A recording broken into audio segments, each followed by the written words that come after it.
أسرج خيولك يا أخ الإيمان وانهض لبعث العلم في الأوطان، فالعلم ميراث الرسول أمانة صلى الله عليه وسلم، فالعلم ميراث الرسول أمانة، فاز الحفيظ لإرثه الرباني.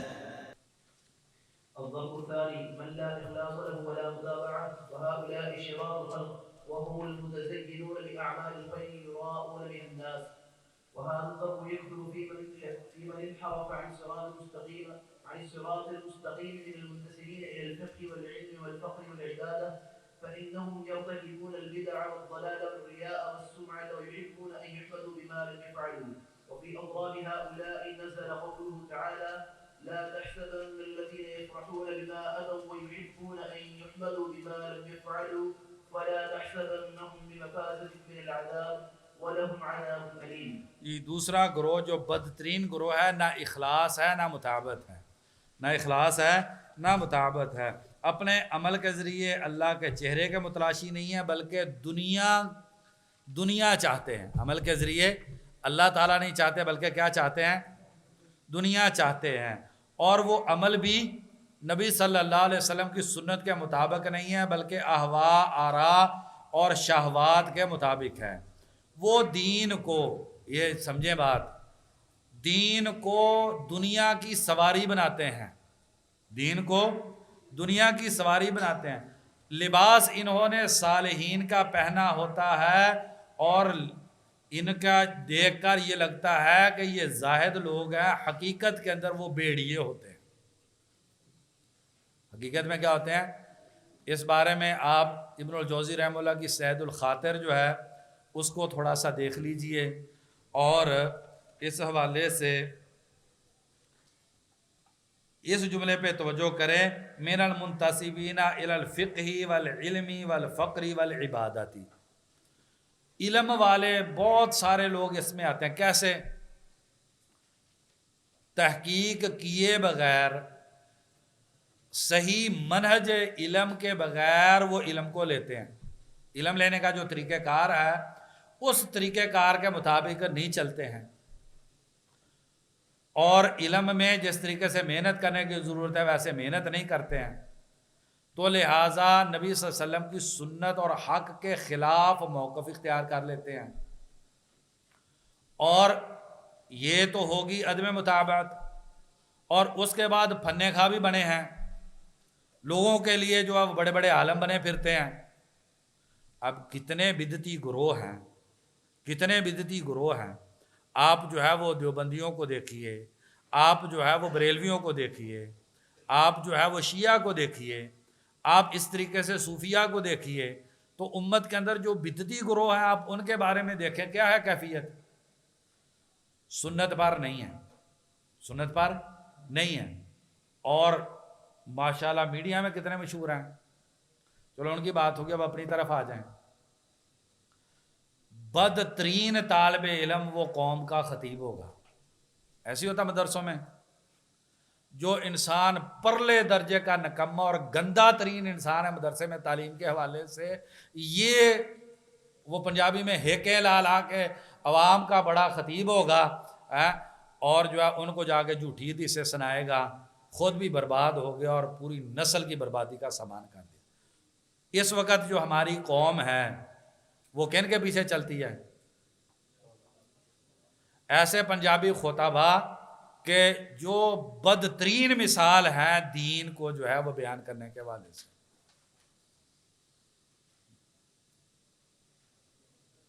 اور طالب علموں کا رویہ کیا ہے؟ پڑھنا نہیں، محنت نہیں کرنی طلب علم میں، ٹھیک ہے، گپیں، ہوٹلیں، کھانے پینے، کپڑوں کا شوق، سیر سپاٹے، منارے پاکستان چلے جاؤ، بادشاہ مسجد دیکھنے چل جاؤ، آوارہ. اور لاہوری بچے جو ہے نا ان کا تو الامان والحفیظ. موبائل اور سیر سپاٹا اور ہوٹل باٹ کڑھائیوں نے تباہ و برباد کر دیا ہے یہ لاہور کے بچوں کو. اس کے بعد کسی مسجد میں جا کے خطیب لگ جائیں گے. ہر مدرسے سے پڑھنے والے نے ڈھونڈ کے کہتے ہیں استاد جی مجھے خطابت ڈھونڈ کے دے. بھی اللہ تعالیٰ نے بچایا، بچ جا، تو نے ضرور گناہ کمانا ہے. جھوٹی حدیثیں بیان کرنی، نہ پتہ کوئی صحیح حدیث کیا ہے، نہ مسئلے کا بارے میں تحقیق کی ہے، آواز اچھی ہے، ہیک اچھی لگا لیتا ہے، چلو یہ خطیب بن گیا، قوم واہ واہ واہ سبحان اللہ سبحان اللہ، وہ گندا وہ، اور جس کو پیچھے سبحان اللہ کہنے والے ویسے گندے وہ۔ نبی صلی اللہ علیہ وسلم پہ جھوٹ بول رہا ہے، اللہ تعالیٰ پہ جھوٹ بول رہا ہے، تو وہ ہو گیا۔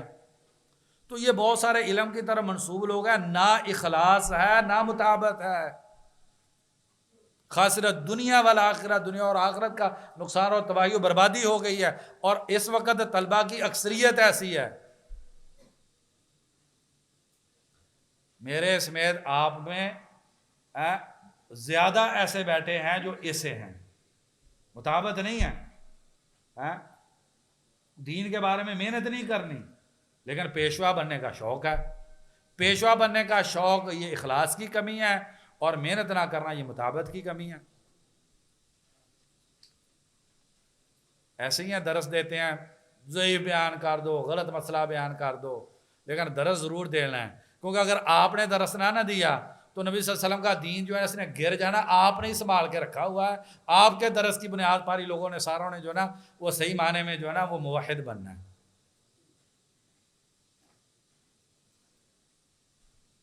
آپ کے بھی ایسے والے شاگرد زیادہ ترقی کرتے ہیں یا ہمارے ہی یہ رویہ ہے؟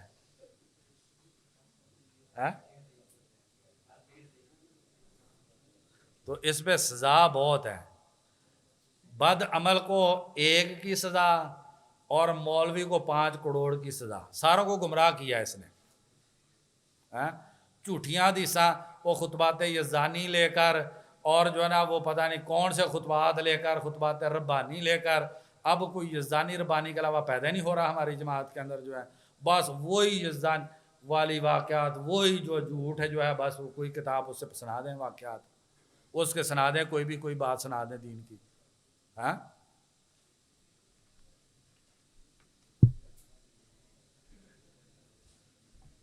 تو یہ جو آیت ہے لا تحسبن الذین یفرحون، یہ آیت جو ہے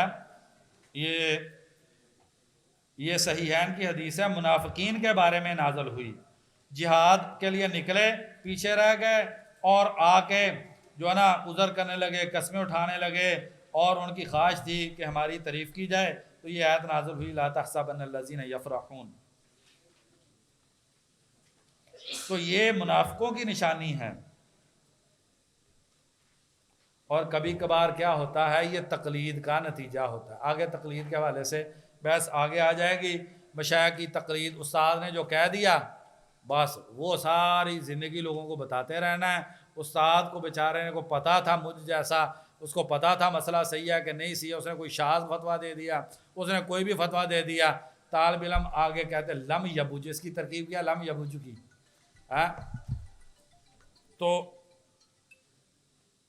تو وہ جو ہے وہ اس کو پکا کر لیا، اور ساری زندگی وہی جھوٹ جو ہے وہ آگے جو ہے جو استاد سے پڑھا ہے وہی پھیلاتا رہا۔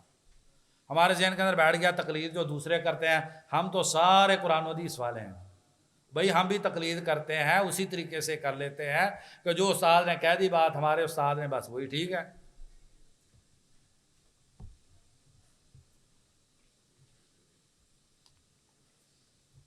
جی پڑھیں جی۔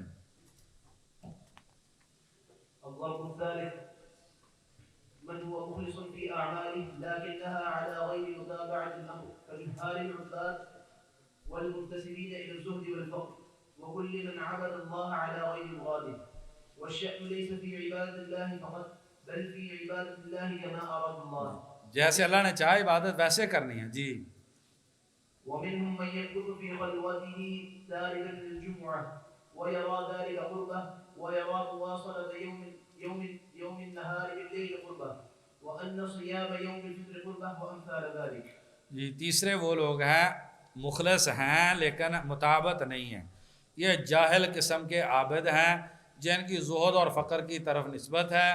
ہر جس نے اللہ کی عبادت کی اللہ کی مراد کے بغیر، عبادت ہی صرف مقصود نہیں، اللہ کی مراد کے مطابق جو ہے، یہ جاہل متعبد ہیں۔ اللہ تعالیٰ میں ایک بات کرنے لگا ہوں، اللہ تبارک و تعالیٰ میری پکڑ نہ کرے اور آپ میں اس کی وجہ سے کوئی برائی پیدا نہ ہو۔ اگر میری بات غلط ہے تو اللہ تعالیٰ آپ کو اس کے شر سے بچائے اور مجھے اللہ تعالیٰ معاف کر دے۔ ہمارے اندر بھی فلاں بہت نیک تھے، دم کرتے تھے تو یہ ہو جاتا تھا، میں نام نہیں لیتا، ایسے کرتے تھے، فلانے تھے، یوں کرتے تھے تو یوں ہو جاتا تھا، اور ایسے تھے تو ایسے ہو جاتا تھا. یہ اسی قسم میں سے، چاہے وہ اپنی خطبے کے اندر ضعیف حدیث سے بیان کریں، موضوع حدیث سے بیان کریں، ان کے اعمال کی بنیاد جو ہے وہ غلط چیزوں پر ہو، تو یہ والا جو ہے تصوف و صوفیت والا، ہمارے اندر بھی یہ چیز موجود ہے، اور ہم ان کا نام ایسے لیتے ہیں جیسے سیدنا ابو بکر رضی اللہ عنہ کا نہیں مقام و مرتبہ ہوتا.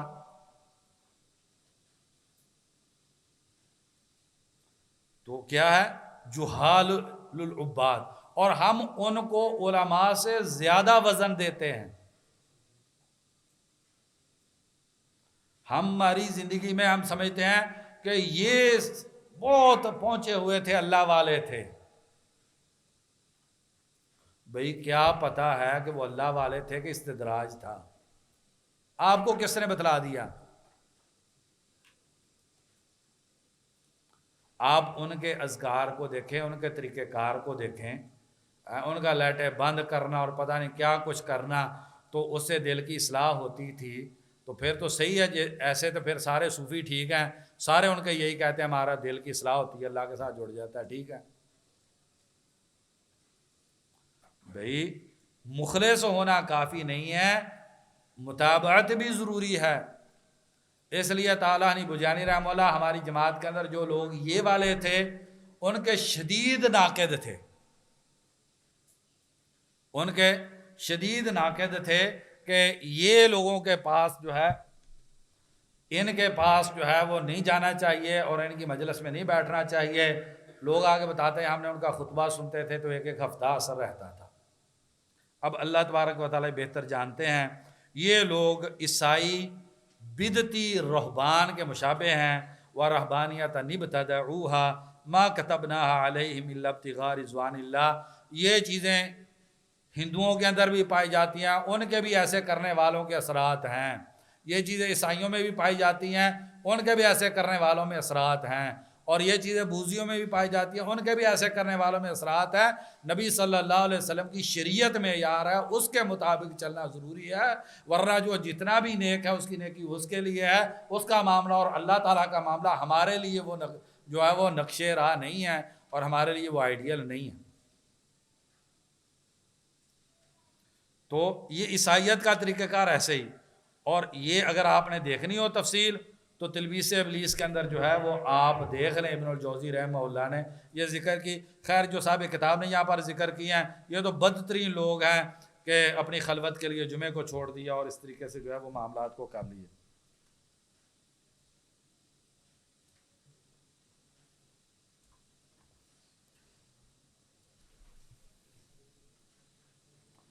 تو اس حوالے سے جی یہ بات مکمل ہوگی.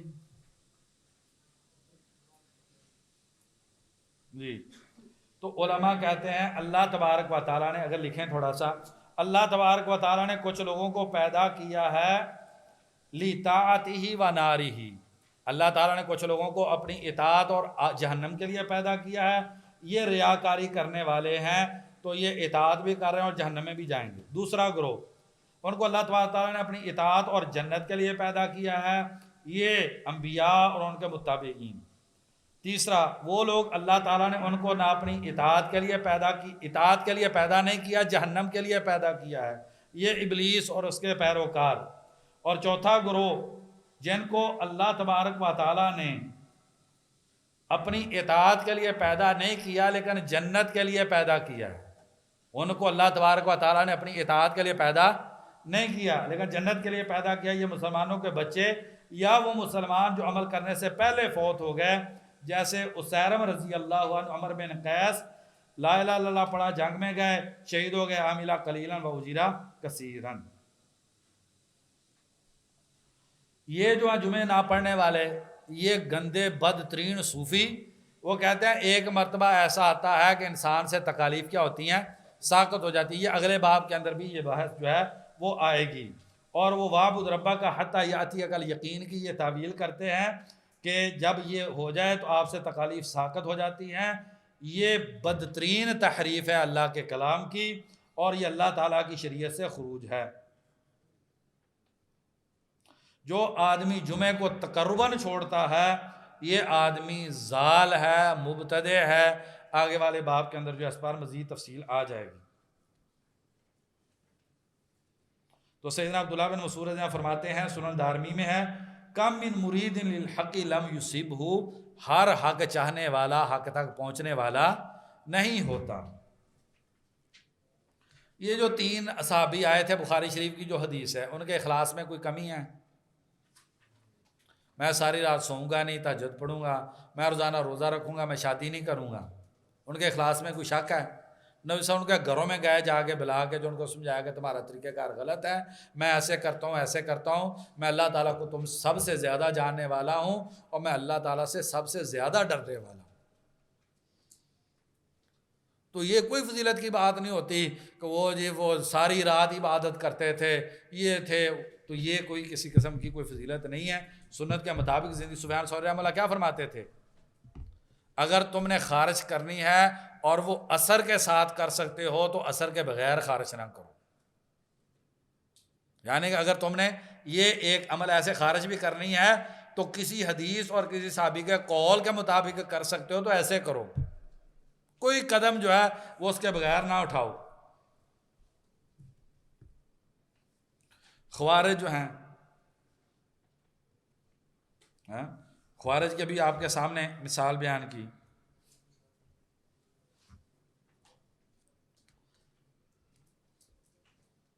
جی چوتھی قسم پڑھیں جی.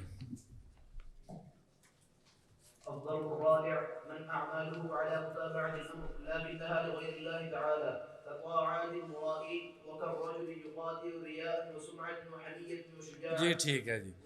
یہ چوتھا گروہ وہ ہے اعمال میں مطابقت ہے، سنت کے مطابق ہے لیکن اخلاص نہیں ہے، جیسے ریاکار ہیں، ایک آدمی لڑائی کرتا ہے اس طریقے سے وغیرہ. تو یہ لوگ سنت کے مطابق عمل کرتے ہیں، دین میں بدعت اختیار نہیں کرتے، لیکن ان کے دل اخلاص سے خالی ہیں، تو اس میں نہ روح ہے نہ زندگی ہے. یہ چیز ان کو اللہ تبارک و تعالیٰ سے دور کرنے والی ہے اور یہ آخرت میں اکثر الناس ہیں. تو اس حوالے سے اگر وہ آپ ترمذی میں اور مسلم کے اندر جو ہے سیدنا ابو ہریرہ رضی اللہ عنہ والی جو حدیث ہے اس کو جو ہے وہ آپ پڑھ لیں گے تو آپ کو پتہ چل جائے گا. اب ریاکاری کے حوالے سے ہر عبادت میں ریاکاری ہے، واجب میں بھی مستحب میں بھی. یہ صرف خالص منافق کرتا ہے اور یہ فی الدرک الاسفل من النار ہوں گے. دوسرے وہ فرائض جب بھی پڑھتے ہیں تو وہ ریاکاری کرتے ہیں اور لوگوں کے لیے کرتے ہیں. بعد والا درجہ واجب میں مخلص ہیں لیکن مستحبات میں ریاکاری کرنے والے ہیں، کبھی اخلاص کبھی ریاکاری. تو اس کو اس کے اخلاص کا اجر ملے گا اور ریاکاری کا وزر ہوگا جب ایسے عمل میں ریاکاری ہے جس کا اول آخر سے مرتبط نہیں ہے. مثلا سبحان اللہ، اس کا اول آخر سے مرتبط نہیں ہے. پہلا سبحان اللہ ریاکاری سے کہا اور دوسرا سبحان اللہ اخلاص سے کہا. اخلاص والے پہ اجر مل جائے گا، ریاکاری والی پہ پکڑ ہے، اس پہ وزر ہے، کیونکہ یہ وہ عبادت ہے جس کا آپ پہلے کا دوسرے کے ساتھ ربط اور بنا نہیں ہے. قرآن مجید بھی ایسی ہے، ایک آیت ریاکاری سے پڑھی ہے، ایک علم میں کچھ دیر ریاکاری سے پڑھا ہے، کچھ اخلاص سے. تو اس میں جتنا اخلاص ہے اس پہ اجر مل جائے گا اور جتنی ریاکاری اس پہ وزر ہے. لیکن وہ عبادت جس کا اول آخر سے مرتبط ہے، اس کے شروع میں ریاکاری ہے یا درمیان میں یا آخر میں، وہ عبادت باطل ہو جاتی ہے. جیسا کہ نماز ہے، ایک رکعت کے اندر ریاکاری ہے، باقی یہ رکھتے اخلاص کے ساتھ ہے، یہ ساری نماز جو ہے باطل ہے اور یہ نماز اس کے لیے وبال ہے.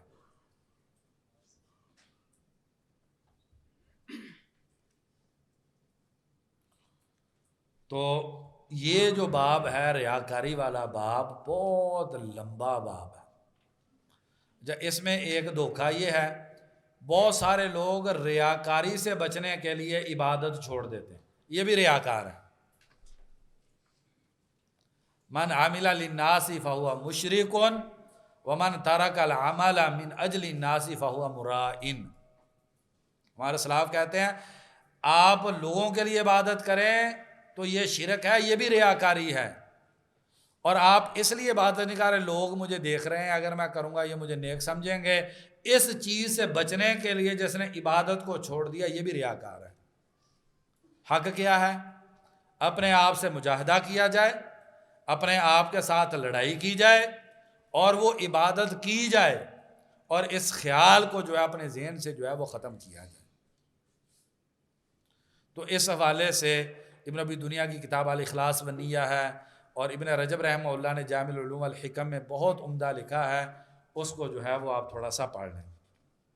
جی ويحج ليقال ويقرأ ليقال ويعلم ويعلم ليقال فهذه أعمال صالحة. جی آگے والا پڑھیں. جی یہ غنیمت کے لیے حج کر رہا ہے. تو اب آپ دیکھ لینا یہ جو حدیث ہے، ما من غازیت تغزو فی سبیل اللہ، اللہ کے راستے میں جہاد کیا، فیصیبون الغنیمۃ، غنیمت ملی تو 2/3 اجر ان کا پہلے آ گیا، 1 ثلث باقی رہ گیا. یہ کب ہے؟ یہ ثواب تب کم ہوتا ہے جب اللہ کی رضا کے ساتھ غنیمت کی نیت بھی ہو. اگر غنیمت کی نیت ہے ساتھ تو ایسی شکل میں عبادت باطل نہیں ہوتی، کیونکہ یہ وہ ریاکاری نہیں ہے جو عمل کو جڑ سے باطل کرنے والی، لیکن یہ منقص ہے، اس سے اجر میں کمی ہو جائے گی. 1/3 اجر ملے گا، 2/3 اجر گیا. تراویحاں پڑھا رہا ہے اس لیے کہ اللہ بھی راضی ہو جائے اور بعد میں مجھے یہ پیسے بھی مل جائیں، تو 2/3 گیا، 1/3 رہ گیا. ٹھیک ہے،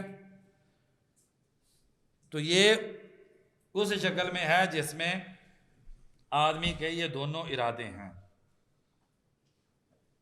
تو اللہ تبارک و تعالیٰ کیا فرماتے ہیں؟ وَمَن يَفْعَلْ ذَلِكَ ابْتِغَاءَ مَرْضَاتِ اللَّهِ فَسَوْفَ نُؤْتِيهِ أَجْرًا عَظِيمًا. اب لوگوں نے پیسے دے دے کے خراب اتنا کر دیا ہے کہ تراویح بغیر پیسوں کے تصور کے پڑھائی نہیں جاتی. آدمی تراویح پڑھانے کے لیے مالدیپ جاتا ہے، آدمی تراویح پڑھانے کے لیے برطانیہ جاتا ہے. کیوں؟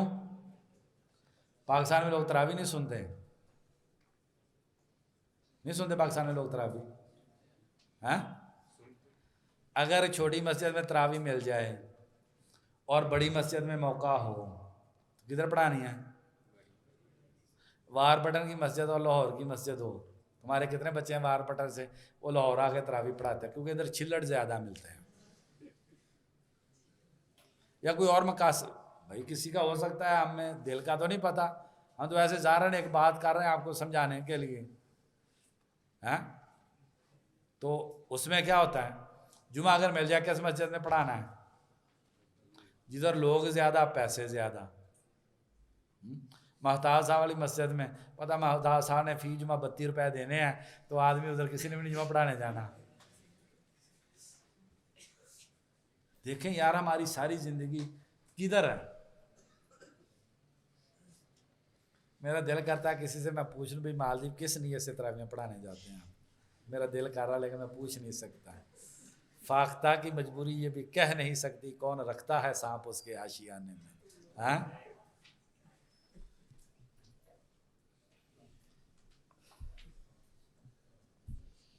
تو یہ سارے اعمال نیک ہیں لیکن غیر مقبول ہیں، کیونکہ وما امروا الا لیعبدوا اللہ مخلصین لہ الدین.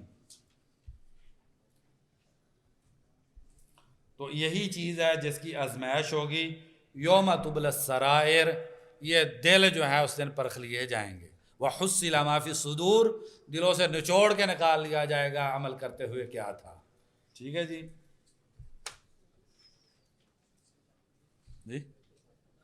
اذان 9 بجے انشاءاللہ. محب صاحب سے بات ہوئی ہے. تو یہ کیا ہے؟ یہ وہی ہیں وَقَدِمْنَا إِلَى مَا عَمِلُوا مِنْ عَمَلٍ فَجَعَلْنَاهُ هَبَاءً مَنْثُورًا. جی پڑھیں جی آگے افضل العبادات والے. ثم اہل مقام ایاک نعبد، ثم أهل المقام إياك نعبد لهم من أفضل العباد وأنفعها وأحقها بالإجلال والتخصيص 4 طرق. وهم في ذلك أربعة أصناف. الصنف الأول عندهم تنفع العبادات وأفضلها أشقها على النفوس وأصعبها، قالوا لأنه أبعد الأشياء من هواهها وهو حقيقة التعبد. جی یعنی کہ ایاک نعبدو والے جو عبادت کرنے والے ہیں، ایاک نعبدو کی بات ہو رہی ہے، ساتھ ایاک نستعین کی بات نہیں ہو رہی، ٹھیک ہے جی. جو عبادت کرنے والے لوگ ہیں یہ چار طرح کے ہیں کہ کون سی عبادت سب سے افضل ہے، کس عبادت کو ترجیح دینی چاہیے، یہ والا موضوع ہے. تیسرا موضوع ہمارا کیا ہے کہ کون سی عبادت سب سے افضل ہے. وہ حقیہ بالایثار جس کو ترجیح دینی چاہیے، وہ تخصیصی جس کو تخصیص دینی چاہیے. چار ہے. پہلا وہ کہتے ہیں اشق علی النفوس واصعبھا، سب سے جو مشکل عبادت ہے یہ سب سے افضل عبادت ہے. کیوں؟ دلیل وہ دیتے ہیں کیونکہ یہ ہوائے نفس، خواہش نفس سے دور ہے. ہوائے نفس یہ ہے آسانی، تن آسانی، ٹھیک ہے، سہولت. اور جو مشکل عبادت کرے گا وہ ہوائے نفس سے دور ہے اور یہی حقیقی تعبد ہے. اور وہ کہتے ہیں الاجر علی قدر المشقہ، جتنی مشقت ہوگی اتنا اجر ملے گا. اور اس بارے میں حدیث بھی بیان کرتے ہیں افضل الاعمال احمذها ای اصعبها وشقها. ابن القیم رحمہ اللہ فرماتے ہیں لیس لہ اصل، اس حدیث کی کوئی اصل نہیں ہے. یہ ارباب المجاہدات ہیں اور اپنی جانوں پر جور ظلم کرنے والے ہیں. وہ کہتے ہیں نفس ایسے ہی صحیح ہو سکتا ہے کہ اسے کیا کریں، اسے جو نا اچھے طریقے سے تن کے رکھو انہوں، کیونکہ طبیعت میں کسل ہے، مہانہ سستی ہے، اخلاد رہا ہے، تو یہ کریں گے.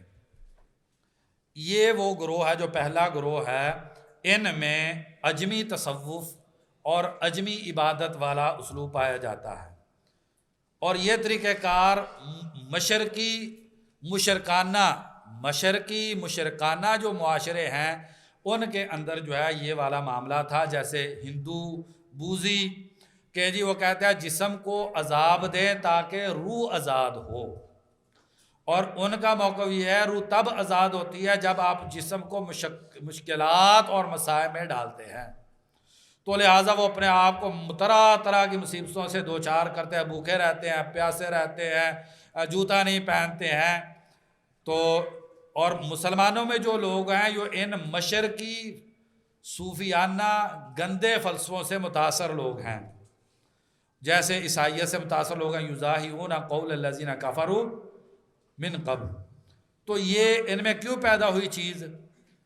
صحیح شرعی علم کی کمزوری کی وجہ سے ان کے اندر جو ہے یہ بیماری پیدا ہوئی. ضلوا من قبل، پہلے خود گمراہ ہوئے، واضلوا کثیرا. تو یعنی اس میں آپ وہ 3 لوگوں والی جو حدیث ہے نبی صلی اللہ علیہ وسلم کے زمانے میں آئے، آپ اس کو بھی جو ہے اس میں لے لیتے ہیں.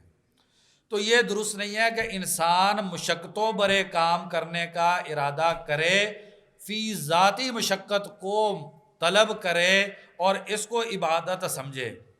ہمارے نبی صلی اللہ علیہ وسلم تو یسر کو پسند کرتے تھے، اور اللہ تبارک تعالیٰ نے احسان بھی یہ جتلایا وَنُيَسِّرُكَ لِلْيُسْرَىٰ. آپ صلی اللہ علیہ وسلم کی طبیعت آسانی والی، شریعت آسانی والی، اور جب بھی آپ کو کوئی اختیار دیا گیا تو بخاری مسلم کی حدیث ہے آپ نے ایسر کو آپ نے قبول کیا. اور قُلْ مَا أَسْأَلُكُمْ عَلَيْهِ مِنْ أَجْرٍ وَمَا أَنَا مِنَ الْمُتَكَلِّفِينَ. اور آپ صلی اللہ علیہ وسلم یہ جو انہوں نے کہی ہے بات کہ اجر مشقت کے مطابق ہے، یہ سیدنا عائشہ رضی اللہ عنہ کی حدیث ہے، اس میں ہے اجرو کی علی قدری انائی کی والناسبی کی. تو یہ بخاری مسلم کی حدیث ہے ولیکن علی قدری نفقاتی کی اور ناسبی کی. تو فرق کیا ہے؟ مشقت اگر طبعاً عبادت کے ہو تو جتنی مشقت زیادہ ہوتی ہے اسی قدر اجر زیادہ ہوتا ہے. مشقت اگر طبعاً عبادت کے ہو، مقصوداً نہ ہو، تو پھر اس میں جتنی مشقت زیادہ ہے اسی قدر اجر زیادہ ہے. لیکن اگر جیسا کہ یہ صوفیہ اور یہ گندے لوگ کرتے ہیں تو مشقت اگر اصالتاً مقصود ہو جائے تو یہ بدعت، دین میں انحراف ہے، اور یہ دین کے مزاج اور نبی صلی اللہ علیہ وسلم کی سنت اور حدیث کے یہ خلاف طریقہ کار ہے.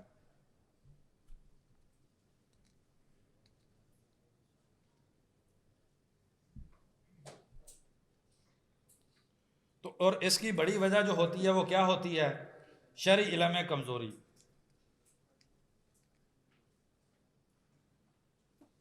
اور یہ وہ لوگ ہیں جنہیں ضالین کہا گیا. یہ کون لوگ ہیں؟ جنہیں ضالین کہا گیا، بغیر علم کے مشقت بری عبادتیں کرنے والے. تو اس لیے ہمارے اسلاف کیا کہتے تھے؟ ہمارے علماء میں جو خراب ہے اس میں، لکھیں یہ والا ضرور لکھ کے لے کے جائیں، ہمارے علماء میں جو خراب ہیں ان میں یہودیت کی مشابہت پائی جاتی ہے، اور ہمارے عابدوں میں جو خراب ہے اس میں عیسائیوں کی مشابہت پائی جاتی ہے.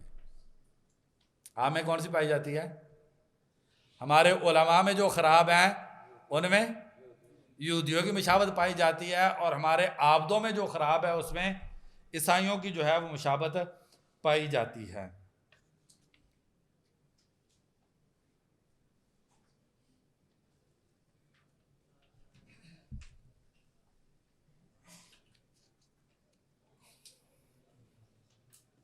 تو مشقت کو تلاش کرنا یہ ابتداء فی الدین ہے، یہ غلو ہے، یہ ضلال ہے.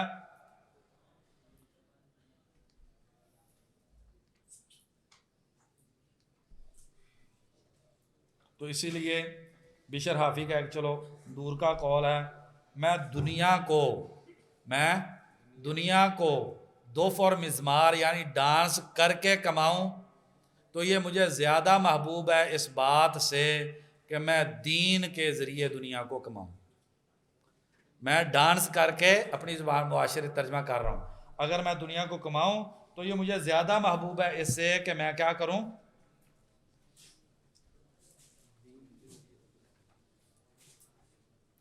سید مسیب رحمہ اللہ نے بحقی میں ہے، ایک آدمی کو دیکھا طلوع فجر کے بعد بہت نمازیں نوافل پڑھ رہا تھا. طلوع فجر کے بعد کیا کر رہا تھا؟ نوافل پڑھ رہا تھا. تو اس کو ڈانٹا اور اللہ کا ڈرایا. تو اس نے کہا کہ کیا اللہ تعالیٰ مجھے نماز پڑھنے پر عذاب دیں گے؟ تو فرمایا نماز پڑھنے پر تجھے عذاب نہیں ملے گا، لیکن سنت کی مخالفت پر تجھ کو عذاب ملے گا. اپنے وظیفے بنا لیے، یہ درود پتہ نہیں ماہی، یہ درود پتہ نہیں کون کون سا.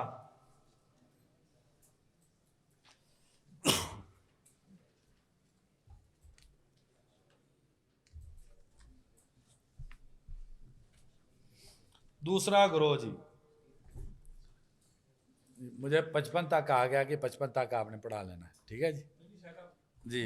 دوسرا گروہ ہے وہ کہتے ہیں افضل عبادات اور انفع التجرد والزہد فی الدنیا اور والتقلل منہا غایت الامکان. جس قدر ممکن ہے دنیا تھوڑی ہونی چاہیے، دنیا کا اہتمام نہیں ہونا چاہیے، اور اس کا عدم الاقتراض سے اس کی پرواہ نہیں کرنی چاہیے. یہ دو طرح کے ہیں. ایک عوام ہیں، انہوں نے یہ سمجھ لیا یہ بفی ذاتی ہی مقصود ہے. انہوں نے کیا سمجھ لیا؟ کہ یہ دنیا سے اعراض، دنیا سے دوری یہ فی ذاتی ہی مقصود ہے، لہذا اسی میں محنت کری اور اسی میں کر لیے، اور اس کو انہوں نے علم و عبادت سے زیادہ بہتر سمجھا، اور ہر عبادت کی بنیاد اور مقصود اس کو بنا لیا کہ زہد ہو دنیا میں، دنیا داری سے دور ہوا جائے اور یہ کیا جائے. یہ عوام ہیں. یہ کون ہے؟ عوام ہیں. انہوں نے کیا سمجھ لیا کہ ہر عبادت کا اصل مقصود دنیا سے بیزاری، دنیا سے اعراض، دنیا کا جو زہد ہے یہ. اور خواص انہوں نے کہا کہ یہ مقصود لی ذات ہی نہیں ہے، یہ مقصود لی غیری ہی ہے. یہ مقصود کیا ہے؟ لی غیری ہی ہے. اور اصل مقصود یہ ہے کہ دل اللہ تبارک و تعالیٰ کی طرف متوجہ رہے. دل کیا ہو؟ اللہ تبارک و تعالیٰ کی طرف متوجہ رہے، اللہ کی محبت میں مستغرق رہے، اللہ کی طرف انابت توکل ہو. تو وہ کہتے ہیں افضل عبادت اللہ کا ذکر دل اور زبان سے ہے، اور زہد اس کا ذریعہ ہے. زہد اس کا ذریعہ ہے. یہ دونوں گروہ گمراہ لوگ ہیں. جو یہ زہد کو فی ذاتی ہی مقصود مانتے ہیں اور دنیا سے تقلل کو جو ہے یہ مقصود اولی سمجھتے ہیں، ہر عبادت کا مقصود اور منتہا اس کو جانتے ہیں، یہ صوفیہ کی عوام ہیں اور یہ گمراہ لوگ ہیں. جو صوفیہ کے خواص ہیں وہ کہتے ہیں کہ یہ ذریعہ ہے دل کو دنیا کی محبت سے پاک کر کے صرف اللہ تبارک و تعالیٰ کے ساتھ دل کو جوڑنے کا، اور انسان کے دل میں صرف اللہ تعالیٰ ہی رہے اور کچھ نہ رہے، اور یہ اس طریقے کی بات ہے۔ اس کی ایک مثال آپ کو دیتا ہوں، تھوڑی بات یہ تھوڑی مشکل ہے بات سمجھنے کے حوالے سے۔ بخاری شریف میں عمران بن حسین رضی اللہ عنہ، باب اب میرے ذہن میں نہیں ہے، تو وہ نماز پڑھ رہے تھے، گھوڑا تھا وہ ہاتھ میں پکڑا ہوا تھا۔ اب گھوڑا جب ادھر بھاگتا تو تھوڑا سا کھینچ کے ادھر چلے جاتے، پھر کھینچتے پیچھے، پھر گھوڑا ادھر کھینچتا۔ ایک انہی میں سے آیا، اس نے کہا یہ دیکھو احمق شیخ ہے، اس کو نماز کی پرواہ نہیں ہے، نماز کی ٹینشن نہیں ہے، گھوڑے کی ٹینشن لیے ہوئے ہے۔ تو یہ حقیقی دین ہے، یہ وہ لوگ ہیں جن کی نبی صلی اللہ علیہ وسلم نے صحیح تربیت کی ہے۔ کیا فرمانے لگے میں اپنے گھوڑے کو لے کر واپس جاؤں، یہ مجھ کو زیادہ محبوب ہے اس بات سے کہ میں اپنے گھوڑے کو گم کر جاؤں۔ کیا مطلب ہے؟ اللہ تبارک و تعالیٰ نے اس مال کو فضل اور خیر قرار دیا ہے۔ اللہ تبارک و تعالیٰ نے اس مال کو، بس یہ نقطہ آپ نے سمجھنا ہے، چونکہ یہ انشاءاللہ جو ہے نا یہ محل فاصل ہوگا۔ اللہ تبارک و تعالیٰ نے مال کو فضل اور خیر قرار دیا ہے۔ اگر کسی انسان کو یہ نعمت مل جائے، اس نعمت سے اعراض اور اس سے بیزاری یہ غیر شرعی عمل ہے۔ اسی لیے ہمیں کہا گیا جو لقمہ زمین پہ گر جائے اس کو صاف کر کے اٹھا کے کھائیں۔ اس لیے ہم کو کہا گیا کہ جو کھانا انگلی پہ لگا ہوا ہے انگلیوں کو چاٹیں۔ وہ جس پلیٹ کے اندر کھانا ہے اس میں کیا مطلب ہے؟ اللہ تبارک و تعالیٰ کی نعمت جو ہے، جو اللہ تبارک و تعالیٰ نے آپ کو دے دی ہے، اس نعمت کی آخری درجے تک قدر کریں۔ بات تھوڑی سی آگے بڑھائیں، جوڑی تھوڑی سی اگر ٹوٹ گئی ہے تو پھینک دینی چاہیے نا، پھر نئی سروس کی لے لینی چاہیے، ایسے کرنا چاہیے نہیں؟ کپڑے تھوڑے سے پرانے ہو گئے ہیں تو پھر برانڈڈ کپڑے لینے چاہیے۔ ماشاءاللہ ماشاءاللہ، ایسے کرنا چاہیے۔ یہ بھی دین ہی ہے کہ اللہ کی نعمت کا اثر آپ پر نظر آئے، کوئی دے کے آپ کو یہ مسکین سمجھ کے آپ کو پیسے نہ دے کے چلا جائے۔ زہد دنیا سے نفرت کا نام نہیں ہے، زہد دنیا سے نفرت کا نام نہیں۔ یہ گروہ جس کے بارے میں بات ہو رہی ہے، یہ وہ لوگ ہیں جو سمجھتے ہیں کہ ہر بیماری کی جڑ جو ہے وہ دنیا داری ہے، اور وہ دنیا کو ہر بیماری اور مصیبت کی بنیاد مانتے ہیں۔ دین اسلام دنیا سے نفرت کا دین نہیں ہے، لیکن دین اسلام کے اندر یہ زہد جو ہے یہ کیا چیز ہے؟ وہ یہ ہے آپ کے پاس ہے یا آپ کے پاس نہیں ہے، دونوں حالتوں میں آپ کے اندر فرق نہ ہو۔ ابن القیم رحمہ اللہ اس کی تعبیر کیا کرتے ہیں؟ پیسے اگر ہاتھ کے اندر ہیں اور دل میں نہیں ہے تو اس پیسے کا کوئی نقصان نہیں ہے۔ سیدنا عثمان رضی اللہ عنہ پیسے ہیں، ماشاءاللہ یہ پیسے کے ذریعے اللہ تعالیٰ نے کو کتنے درجات دے دیے، ما ضر عثمان ما عمل بعد اليوم، اور پیسے کے ذریعے انسان کتنی عبادات کر سکتا ہے۔ نہ پیسہ کمانا مذموم ہے، نہ پیسہ رکھنا مذموم ہے، مسئلہ کدھر ہے؟ ابن القیم رحمہ اللہ فرماتے ہیں جب پیسہ دل کے اندر آ جائے تو تب بربادی ہے، چاہے انسان کے ہاتھ میں کچھ بھی نہ ہو۔ اس کی محبت اللہ کے دین سے دوری کا ذریعہ بن جائے۔ زین للناس حب الشہوات من النساء والبنین والقناطیر المقنطرہ، امام ابن کثیر رحمہ اللہ فرماتے ہیں کہ یہ کس بارے میں ہے؟ یہ دین سے دور کرنے کے بارے میں یہ آیت ہے۔ انما اموالکم و اولادکم فتنہ، یہ تمہارے لیے آزمائش ہے، اگر اس آزمائش میں تم صحیح پورے نکلے۔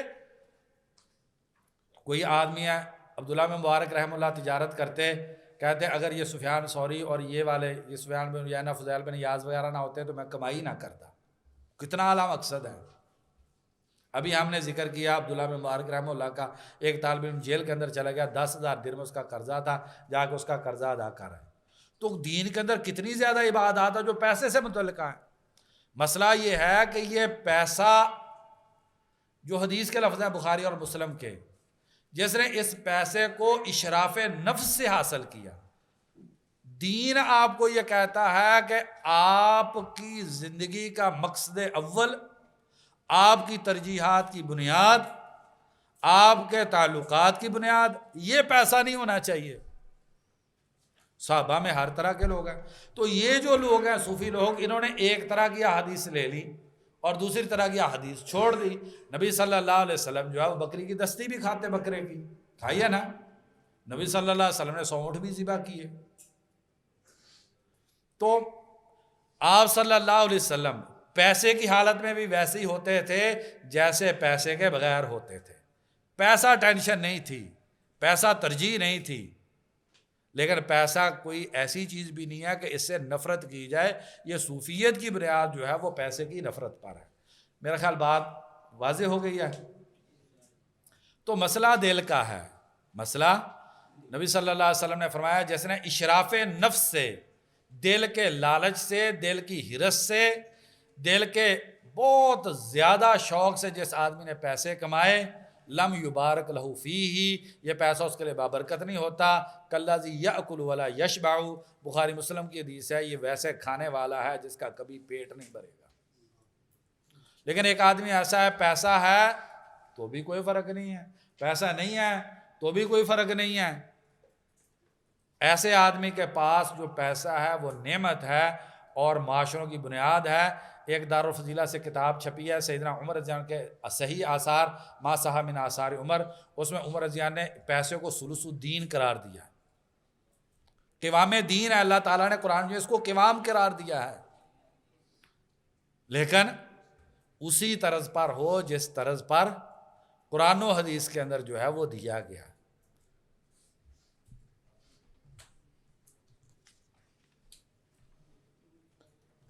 تو وہ اس بارے میں یہ حدیث پیش کرتے ہیں، عزت فی الدنیا یحبک اللہ. یہ روایت ضعیف ہے، ہر زہد والی جو روایت ہے وہ ٹھیک نہیں ہے. اب دیکھیں ابن القیم رحمہ اللہ، ابن تیمیہ رحمہ اللہ کہتے ہیں زہد کیا ہے؟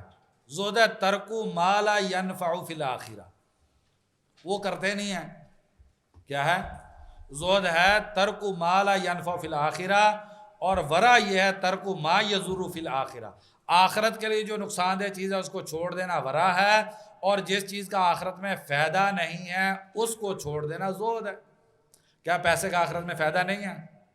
صدقہ آپ کرتے ہیں، لیکن اگر آپ پیسہ اسی لیے ہی کما رہے ہیں کہ آپ کی ہوس ہی بڑھتی جائے، ایک گاڑی، اب اس پہ تسلی نہیں ہو رہی مولوی صاحب کی، اب اس سے بڑی گاڑی، پھر اب اس پہ تسلی نہیں ہو رہی مولوی صاحب کو، اس سے بڑی گاڑی، پہلے موبائل جو ہے وہ 30,000 والا، پھر مولوی کو اس پہ نہیں گزارا.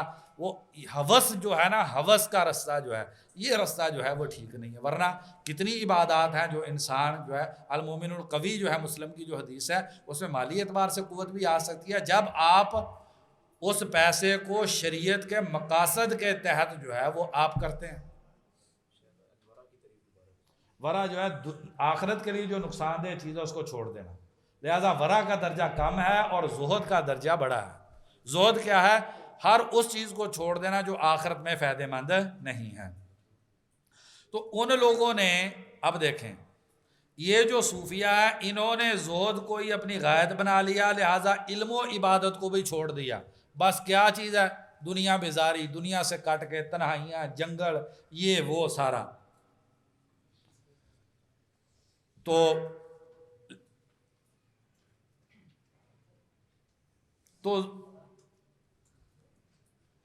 کئی لوگ یہ سمجھتے ہیں کہ لوگوں سے تنہائی کے اندر ہی خیر ہے. تو اب یہ من وجہ بہتر چیز ہے، العزلہ جو ہے من وجہ. لیکن ان چیزوں کو کلی لے لینا، عزلہ کو عبادت بنا لینا، اس کو مقصود بنا لینا، اس ہی کو دل کی اصلاح کا ذریعہ بنا لینا، اور دل کی اصلاح کا واحد اور بہترین ذریعہ اس کو مان لینا، یہ خرابی ہے. تو آگے جو آئے گی بات اس کے اندر اس چیز کی وضاحت آ جائے گی کہ ہر چیز کو، یہ بات آپ نے اچھے سے سمجھ لینی ہے. وقت ختم ہونے لگا ہے. مسئلہ کس چیز میں اس وقت، جتنی دنیا کے اندر اس وقت تحریکیں چل رہی ہیں اور جتنے بھی جو معاملات ہیں اس میں مسئلے زیادہ نسبت کے ہیں. شریعت نے جس چیز کو جتنی نسبت دی ہے اتنی نسبت دینے والا اس باب میں حق پر ہے، اور جو کسی بھی چیز کی نسبت کو جو شریعت میں ہے اسے بڑھا کر دینے والا یہ گمراہ ہے. تو زہد دین میں ہے لیکن اس کی نسبت کو بڑھا دینا گمراہی ہے. جہاد دین میں ہے، اس کو اس کی نسبت سے بڑھا دینا یہ گمراہی ہے. اللہ تبارک و تعالیٰ کی شریعت کو نافذ کرنا یہ دین میں ہے لیکن اس کی نسبت کو بڑھا دینا یہ گمراہی ہے. تو آپ اگر موازنہ کریں گے تو پوری تحریکوں کا آپ دیکھیں گے، جماعتوں کا آپ جائزہ لیں گے تو یہی ہوگا، حق ہے لیکن حق نسبت سے اس کو زیادہ وزن جو ہے وہ دے دیا گیا ہے. اب یہ لوگوں نے زہد کو علم اور عبادت پر ترجیح دے کے اس کو مقصوداً اختیار کرنے والے یہ لوگ ہیں. اس لیے آپ دیکھیں گے اجہل الناس جو ہوں گے یہ صوفیہ ہوں گے دین کے بارے میں، اور جو ہے نا وہ بقیہ وہ کرامات ان کی اور مکاشفات جو ہے وہ بے جا بے تکے سلسلے ہوں گے. وہ اللہ تبارک و تعالیٰ جانتا ہے کہ اس کی حقیقت جو ہے وہ کیا ہے. تو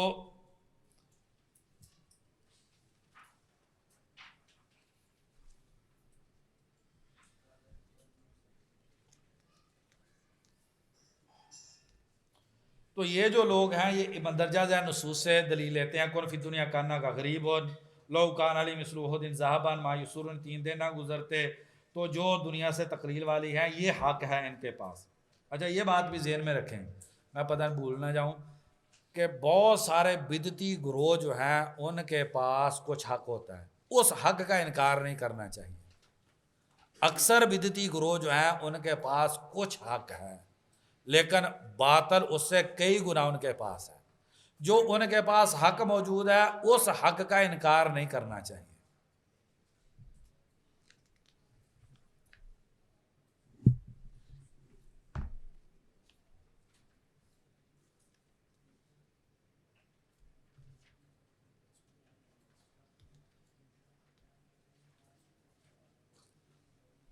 تو نبی صلی اللہ علیہ وسلم کی مثال ہے، آپ صلی اللہ علیہ وسلم ازہد الناس تھے لیکن آپ صلی اللہ علیہ وسلم ظاہری بات ہے آپ کے ذرائع آمدنی ہیں، ایسے ہے کہ نہیں؟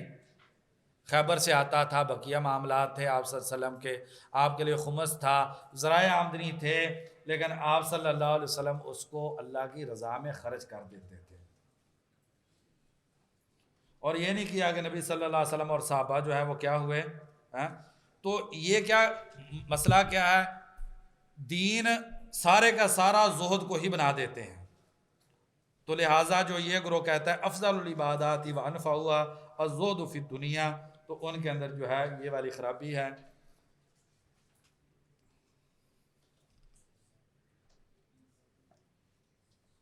امام مالک رحمہ اللہ کا قول ہے کچھ لوگ انہوں نے عبادت کو تلاش کیا اور علم کو ضائع کر دیا اور وہ نبی صلی اللہ علیہ وسلم کی امت پر پھر تلوار لے کر نکلے. عمر بن عبدالعزیز رحمہ اللہ فرماتے ہیں جاہل جو خرابی کرتا ہے وہ اصلاح سے زیادہ ہوتی ہے، اور یہ لوگ جو ہے وہ دین کے بارے میں جاہل ہیں. یہ پھر یہاں سے بقیہ جو ہے انشاءاللہ آگے والی مجلس جو ہے ثم ہؤلاء قسمان العارفون، انشاءاللہ اگر ممکن ہوا پھر دوسری مجلس میں یہ کر لیں گے. سبحان ربک رب العزت عما یصفون وسلام علی المرسلین والحمد للہ رب العالمین. أسرج خيولك يا أخ الإيمان وانهض لبعث العلم في الأوطان، فالعلم ميراث الرسول أمانة صلى الله عليه وسلم، فالعلم ميراث الرسول أمانة فاز الحفيظ لإرثه الرباني.